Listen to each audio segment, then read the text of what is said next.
Imagine the most powerful military base in the world. A fortress of steel and silicon protected by a dome of invisible electromagnetic shields. You are standing on the perimeter of an American outpost in the Middle Eastern desert at 3 o'clock in the morning. The air is cold and the silence is absolute, broken only by the low hum of air conditioning units. Then, a faint sound begins to bleed through the darkness. It is not the roar of a jet engine or the whistle of a ballistic missile. It sounds like a swarm of angry hornets, a digital buzzing that grows into a deafening scream. On the high-resolution radar screens inside the command center, a single white dot suddenly fractures into 1,000 tiny fragments. The billion-dollar defensive systems, designed to intercept supersonic missiles and stealth fighters, begin to glitch. The computer algorithms cannot decide if they are looking at a cloud of birds, a dust storm, or a calculated mass execution. Within 60 seconds, the horizon is no longer black. It is illuminated by 1,000 red and green flickering lights of an autonomous drone swarm. This is the moment the Pentagon feared most. The second when the sheer quantity of cheap technology overwhelmed the quality of elite engineering. This is not just an attack. It is the funeral for traditional warfare, and it is happening in real time. The date is November 14th, 2026, a night that will be remembered as the breaking point for Western military dominance. Inside the Tactical Operations Center, Sergeant First Class Marcus Reed stares at his console in disbelief. His job is to manage the integrated air and missile defense system, a network of sensors and interceptors that has never failed a combat test. But the swarm approaching the base is not behaving like any known enemy. These drones are small, made of carbon fiber and off-the-shelf plastic, and they are communicating with each other using a decentralized artificial intelligence hive mind. When one drone is jammed by electronic warfare, 10 others adjust their flight paths to fill the gap. They move in undulating waves, mimicking the fluid dynamics of a school of fish or a flock of starlings. I've got it, ready! The radar cross-section is so small that the automated guns struggle to achieve a hard lock. The expensive interceptor missiles, costing $2 million each, are sitting idle in their tubes because the system refuses to fire at a target that costs less than $500. The atmosphere inside the base shifts from routine vigilance to pure, unadulterated panic in less than 3 minutes. Sirens begin to wail across the compound, but the sound is almost drowned out by the approaching mechanical swarm. Out on the tarmac, pilots scramble toward their multi-million-dollar fighter jets, but they are already too late. The first wave of the swarm is not targeting the soldiers, it is targeting the sensors. Hundreds of tiny explosive drones, each no larger than a shoebox, dive with kamikaze precision into the radar arrays and communication towers. The eyes and ears of the base are being poked out by 1,000 needles. As the primary radar mast collapses in a shower of sparks, the screen in front of Sergeant Reed goes black. The fortress is now blind. The soldiers on the ground look up into the sky and see the swarm beginning to orbit the base in a massive swirling vortex of blinking lights, waiting for the command to strike the final blow. This is where the true terror of the swarm logic becomes apparent. The drones are not being piloted by humans in a remote basement. They are making their own decisions based on pre-programmed mission parameters. They have mapped the entire base using satellite imagery and are now identifying high-value targets such as fuel bladders, ammunition dumps, and barracks. The sergeant realizes that the military is facing an enemy that does not feel fear, does not follow a chain of command, and cannot be reasoned with. The sheer mathematics of the engagement are terrifying. For every drone the base guards manage to shoot down with their rifles, there are 50 more waiting in the darkness of the upper atmosphere. The defensive perimeter is being tested at every single point simultaneously, stretching the resources of the base until the fabric of their protection begins to tear. As the clock ticks toward 3 o'clock and 15 minutes in the morning, the second wave of the swarm begins its terminal descent. These are the heavy hitters, larger drones, carrying shaped charges designed to penetrate reinforced concrete. The soldiers below can hear the changing pitch of the electric motors as the drones transition from a cruise to a high-speed dive. There is a moment of eerie silence as the swarm pauses at the apex of its climb, and then the sky falls. 1,000 individual explosions begin to ripple across the landscape, turning the once proud American outpost into a landscape of fire and twisted metal. The sergeant reaches for his radio to call for help, but the airwaves are filled with nothing but static and the rhythmic, mocking buzz of 1,000 digital wings. The massacre has begun, and the world is about to realize that the era of the human soldier is being replaced by the era of the expendable machine. The connection between the silence of the desert and the violence of the swarm is a bridge that can never be uncrossed. The character of warfare has transitioned from a duel between giants into a swarm of insects devouring a titan. As the primary fuel depot erupts in a massive mushroom cloud, the lights of the base finally go out, leaving the survivors in a world of flickering fire and mechanical shadows. Sergeant Reed finds himself huddled under a reinforced table, listening to the drones as they circle overhead like vultures. They are not leaving, they are loitering, waiting for any sign of movement or life to deliver the next precision strike. The first hour of the 48 hours of hell has just concluded. And for the first time in his 20-year career, the sergeant realizes that there is no rescue coming. The sky belongs to the swarm now, and the rules of the game have been rewritten in blood and silicon. The smoke from the first wave of explosions hangs heavy over the tarmac as Sergeant Reed crawls out from beneath the command table. The flickering emergency lights cast long, distorted shadows across the Tactical Operations Center, where the air is now thick with the smell of ozone and burning plastic. Outside, the constant buzzing of the drone swarm has settled into a rhythmic, predatory hum that seems to vibrate through the very foundation of the base. The billion-dollar Aegis defense system, designed to stop nuclear missiles, is now nothing more than a collection of dead screens and melted processors. The sergeant realizes that the enemy did not just attack the base. They hacked the physical reality of modern defense by using sheer numbers to paralyze the decision-making algorithms of the machines. Every time the automated CRAM cannons tried to pivot to a new target, the swarm would split into 10 different directions, forcing the radar to reset and causing the entire system to freeze in a digital seizure. Across the compound, in the darkened barracks, young airmen are scrambling to grab their rifles, but they find themselves trapped in a terrifying paradox. The second they step into the open, the overhead drones detect the heat signatures of their bodies and dive with kamikaze precision. The sergeant watches on a cracked auxiliary monitor as a group of soldiers tries to reach the hardened bunker, only to be intercepted by a subswarm of 30 small quadcopters that maneuver with the grace of a school of predatory fish.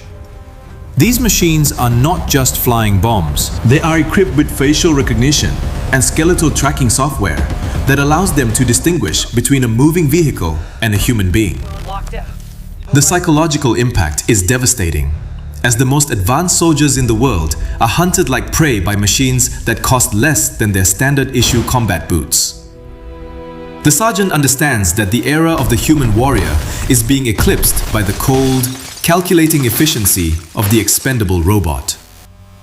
At 3:25 in the morning, a second layer of the swarm logic begins to unfold as larger, fixed-wing drones appear on the horizon. These are the motherships, carrying specialized payloads designed to neutralize the few remaining defensive pockets. The colonel in charge of the base attempts to coordinate a counterattack using electronic warfare jammers, but the drones have already transitioned to an optical navigation mode. They are no longer relying on global positioning system signals or radio links. They are using onboard cameras to compare the terrain below with preloaded satellite maps. The jammers, which cost millions of dollars to develop, are now screaming into a void as the drones fly silently and autonomously toward their targets. The sergeant feels a cold chill down his spine as he realizes that the enemy has removed the human element from the kill chain entirely, leaving the defenders to fight a ghost in the machine. The connection between the physical destruction and the tactical paralysis becomes clear when the swarm begins to target the base infrastructure with surgical intent. They are not just hitting buildings at random, they are systematically dismantling the power grid, the water purification system, and the fuel lines.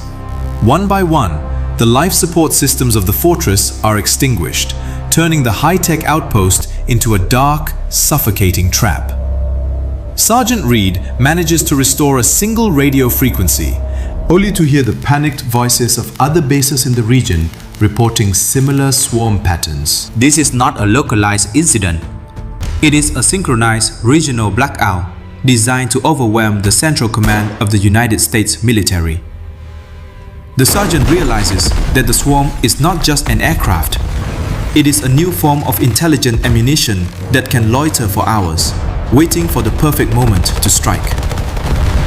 As the clock reaches 3 o'clock and 40 minutes in the morning, a silence falls over the base that is even more terrifying than the explosions. The drones have stopped diving. Instead, they are hovering in a massive circular formation 300 meters above the ground, creating a wall of blinking lights that stares down at the survivors. It is a psychological siege, a demonstration of absolute air dominance that prevents anyone from moving or rendering aid to the wounded. The colonel orders a desperate sortie of the last remaining attack helicopters. But as the rotors begin to turn, hundreds of micro-drones dive into the engine intakes, sacrificing themselves to shred the turbine blades. The helicopters never even leave the ground, becoming expensive piles of scrap metal in a matter of seconds. The sergeant watches the monitors in silence, realizing that the vertical space above the base is now a no-fly zone controlled by an artificial intelligence. The final phase of the second hour begins when a single drone descends from the swarm and hovers directly in front of the command center window. It does not explode. Instead, it projects a high-intensity laser beam onto the wall, displaying a countdown timer in glowing red digits. 30 minutes. The message is clear to Sergeant Reed and everyone left alive in the room. The swarm is giving them a window of time to realize their helplessness before the final saturation strike begins. The character of the conflict has moved beyond a simple battle into a scripted execution. The sergeant looks at his hands, which are shaking for the first time in his career, and understands that the technology he once trusted to protect him has become the very instrument of his demise. The fortress has fallen, not to a superior army, but to a cloud of intelligent dust that has rewritten the laws of war in the darkness of the desert night. The red countdown projected by the hovering drone on the wall of the command center ticks down toward 4 o'clock in the morning, casting a blood-colored glow over the faces of the survivors. Sergeant Reed watches the seconds dissolve, realizing that the swarm is no longer just a weapon, but a psychological torturer, forcing the elite defenders of the base to witness their own obsolescence. Outside, the air is thick with the smell of burning jet fuel and the copper tang of blood, while the constant electrical whine of 1,000 rotors creates a wall of white noise that makes verbal communication almost impossible. The sergeant sees the colonel standing by a shattered window, his uniform torn and his eyes fixed on the orbiting vortex of lights. The commander is no longer giving orders because there are no systems left to command. The base has been stripped of its digital soul, leaving only the raw, physical vulnerability of the soldiers crouched in the shadows. As the clock reaches 3 o'clock and 50 minutes in the morning, a desperate plan begins to take shape in the darkness of the subterranean maintenance tunnels. A small team of combat engineers, led by a specialist who was once a competitive drone racer, discovers a crate of manual signal jammers that were discarded years ago in favor of automated systems. These devices do not rely on complex algorithms. They emit a raw, brute force burst of high-frequency noise designed to drown out local radio signals. Sergeant Reed joins them, dragging a heavy battery pack through the narrow concrete corridors as the ceiling shudders from the weight of orbiting drones above. The team knows that as soon as they activate these jammers, they will become the brightest thermo targets on the base. It is a suicide mission designed to create a single, narrow window of 10 minutes for a distress signal to reach the carrier strike group in the Persian Gulf. The connection between the desperate engineers and the orbiting swarm becomes a game of lethal hide and seek as they reach the surface at 4 o'clock and 5 minutes in the morning. The specialist flips the switch on the first jammer, and for a brief second, the neat, circular formation of the drones above begins to waver. Several small quadcopters lose their station keeping and collide in midair, falling like burning stars onto the tarmac. Sergeant Reed watches the auxiliary radio monitor, waiting for the signal bar to flicker to life. But the hive mind of the swarm reacts with terrifying speed. Instead of retreating, the drones reposition themselves into a decentralized mesh network, using each other as signal relays to bypass the localized interference. The colonel shouts a warning from the command balcony as a sub-swarm of 20 armored drones detaches from the main body and dives toward the engineers with a high-pitched shriek of electric motors. The violence of the next 5 minutes is a blur of kinetic energy and desperate courage. The specialist is hit by a kinetic dart from a hovering drone before he can activate the second jammer. His body slumped over the equipment as the smell of ozone fills the air. Sergeant Reed grabs the device, his boots slipping on the dusty gravel as he sprints toward the backup antenna array. He can feel the heat of the drones as they buzz past his ears, their tiny cameras tracking his every movement with cold, mathematical precision. He manages to trigger the burst, and for the first time since the attack began, a clear, encrypted voice breaks through the static of his headset. It is the commander of a guided missile destroyer hundreds of kilometers away, confirming that they have detected the thermal signature of the base and are launching a counter-swarm of interceptor missiles. The hope that flares in the sergeant's chest is short-lived as he looks up at the sky at 4 o'clock and 12 minutes in the morning. The swarm has anticipated the arrival of reinforcements. Thousands of micro-drones begin to rise from the surrounding desert floor, hidden until now in the sand and scrub brush. They are not attacking the base. They are forming an aerial blockade, a wall of expendable plastic and explosives designed to intercept the incoming American missiles before they can reach the target area. The sergeant realizes that the enemy has not just planned an attack. They have planned a total isolation of the battlefield. The fortress is not being rescued. It is being used as bait to draw more American assets into the kill zone of the swarm. The character of the engagement has shifted from a defense to a desperate realization that they are part of a much larger global trap. As the countdown on the wall reaches 0 at 4 o'clock and 15 minutes in the morning, a deep bass thrumming begins to vibrate through the earth. The larger mothership drones, which had been loitering at 10,000 meters, begin their final descent. They are no longer using small explosives. They are carrying thermobaric payloads designed to suck the oxygen out of the bunkers and incinerate everything within a 50-meter radius. Sergeant Reed looks back at the command center and sees the colonel closing his eyes, a final gesture of acceptance. The sergeant grips the dead radio in his hand. The silence of the device, a stark contrast to the screaming sky above. The third hour of the nightmare ends with a single, blinding flash of white light that turns the desert night into a midday sun, signaling the start of the saturation strike that will leave nothing but glass and ash behind.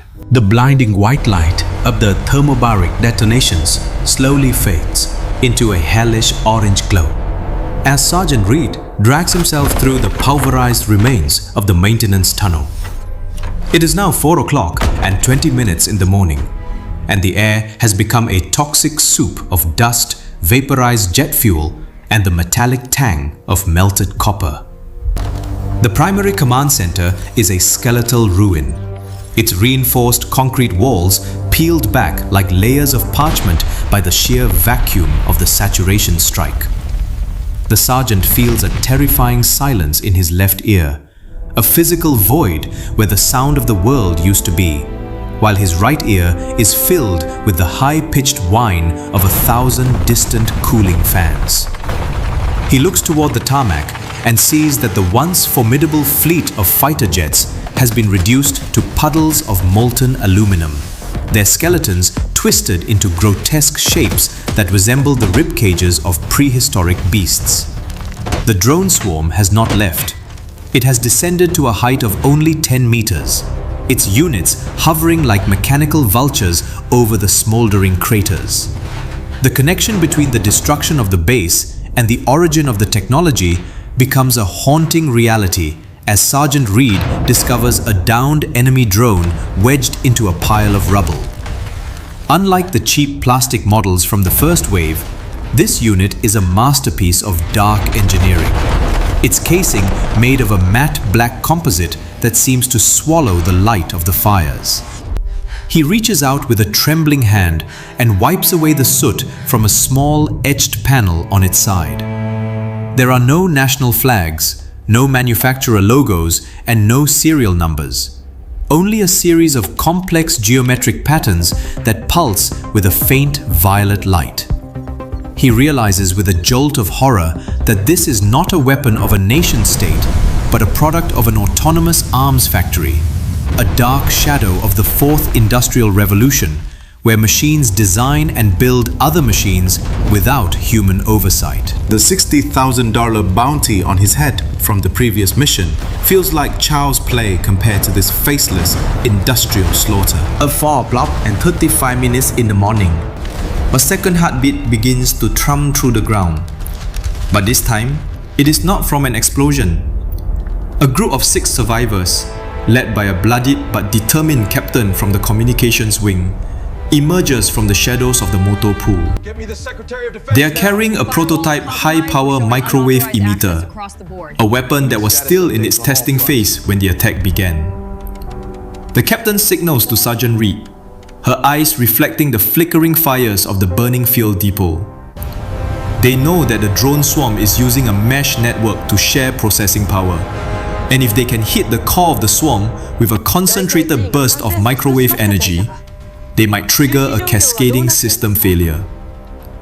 The problem is that the emitter requires a massive amount of power, and the only remaining functional generator is located in the heart of the most heavily guarded sector of the base. Ready, sir. The movement of the survivors toward the generator room is a masterclass in desperate stealth.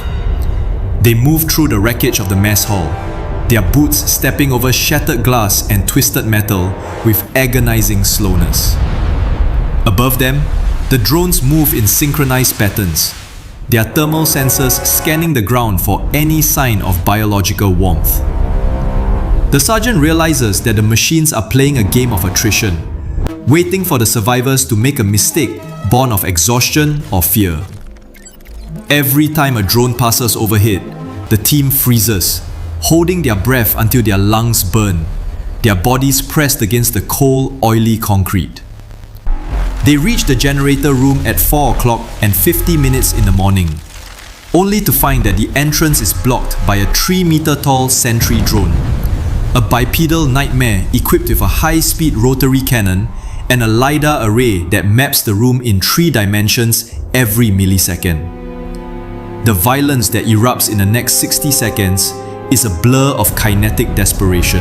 The captain throws a smoke grenade to confuse the lighter, while Sergeant Reed and 2 other soldiers charge the sentry drone with salvaged anti-tank rockets. The explosion is deafening, sending shards of the machine flying through the air like shrapnel.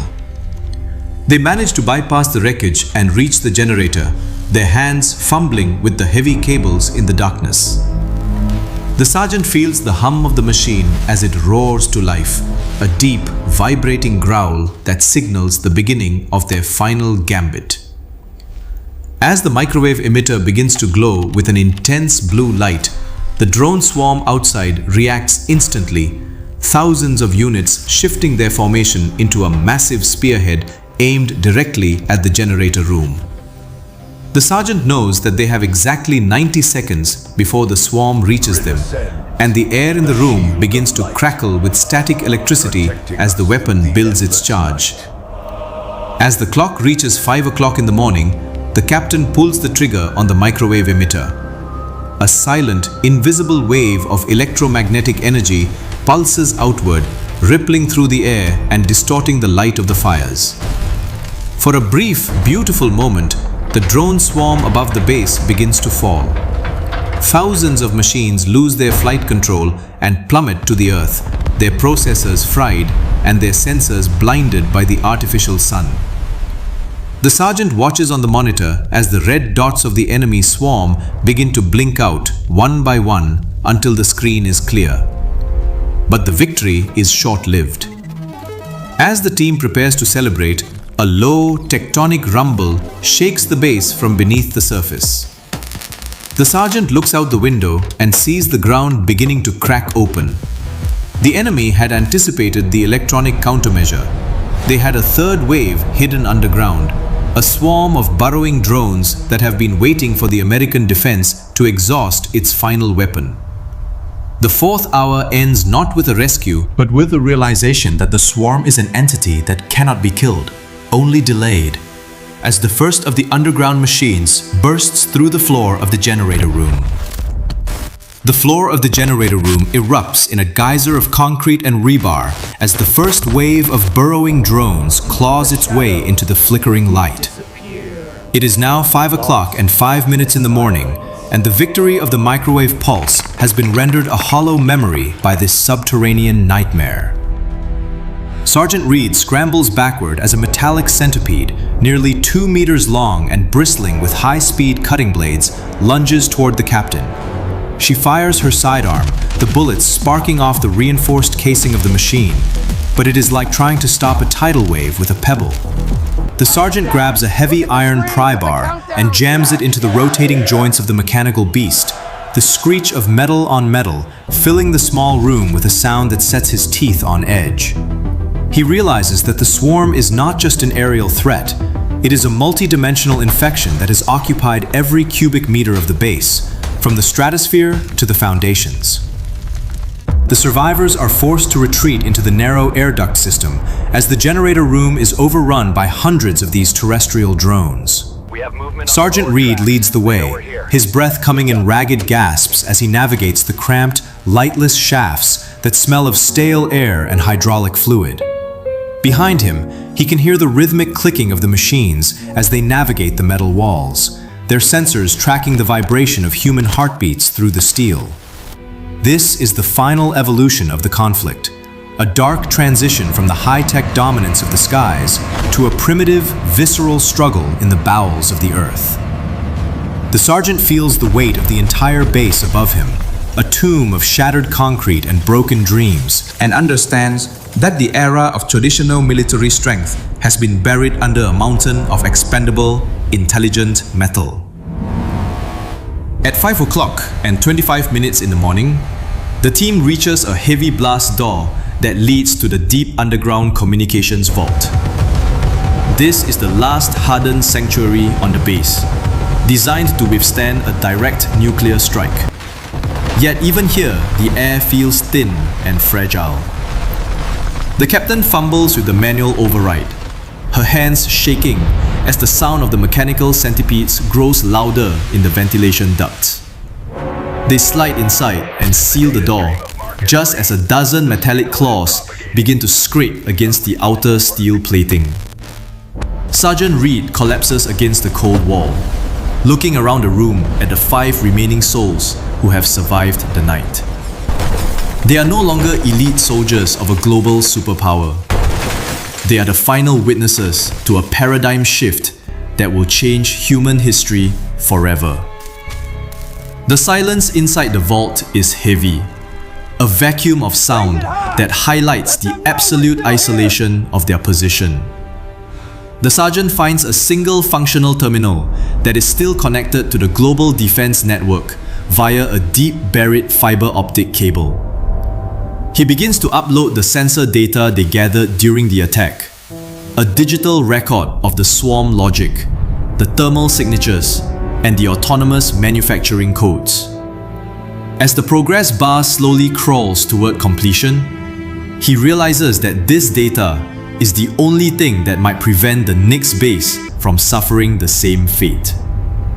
The character of the mission has shifted from survival to a desperate act of preservation. He watches the monitor as the upload reaches 90%, while on the other side of the blast door, the sound of cutting torches begins to hiss. The drones are not just trying to enter, they are using high-powered lasers to melt through the 30cm thick steel plate. The sergeant looks at the captain, and for the first time, They share a look of profound, silent understanding. As the clock reaches 5 o'clock and 45 minutes in the morning, the final byte of data is sent into the digital ether. The sergeant leans back and closes his eyes, listening to the final groan of the blast door as it begins to buckle under the pressure of the machines. The sun is rising somewhere above the smoke and the ruins. But for the men and women in the vault, the night is eternal. The 4th hour of the nightmare ends with the door finally falling inward, not with an explosion, but with a calculated mechanical precision. Sergeant Reed reaches for a small photograph in his pocket, a memory of a world that existed before the machines took the sky and the earth. As the first metallic shadow enters the room, he realizes that the war is not over. It has simply moved beyond the capacity of human intervention. The era of the machine has arrived, and the survivors are merely the final footnotes in a story that is now being written in lines of code and cold, unfeeling steel. The silence that follows the final mechanical echo in the deep underground vault is not the silence of peace, but the silence of a completed transition. As the digital ghost of the base's data reaches the global network, it carries with it a haunting realization that will reshape the corridors of power from Washington to Geneva. The era of the grand strategic fortress, the multi-billion-dollar aircraft carrier, and the myth of human air superiority has been dismantled by a cloud of expendable, intelligent machines costing less than a single missile. We have entered a new epoch of conflict, where the quantity of silicon has officially overwhelmed the quality of steel, and where the speed of an algorithm has outpaced the courage of a soldier. The tragedy of the drone swarm attack is not merely the loss of life or the destruction of a base, but the revelation that war has become a cold, automated industry, where humans are no longer the protagonists, but the casualties of their own inventions. As the sun rises over the smoldering ruins of the desert outpost, it illuminates a world that has grown smaller, more fragile, and far more dangerous. The machines do not celebrate their victory, for they do not feel. They simply wait for the next set of coordinates, reminding us that in the digital age, the only true defense is a wisdom that we have yet to master. The 48 hours of hell have ended, but the age of the swarm has only just begun.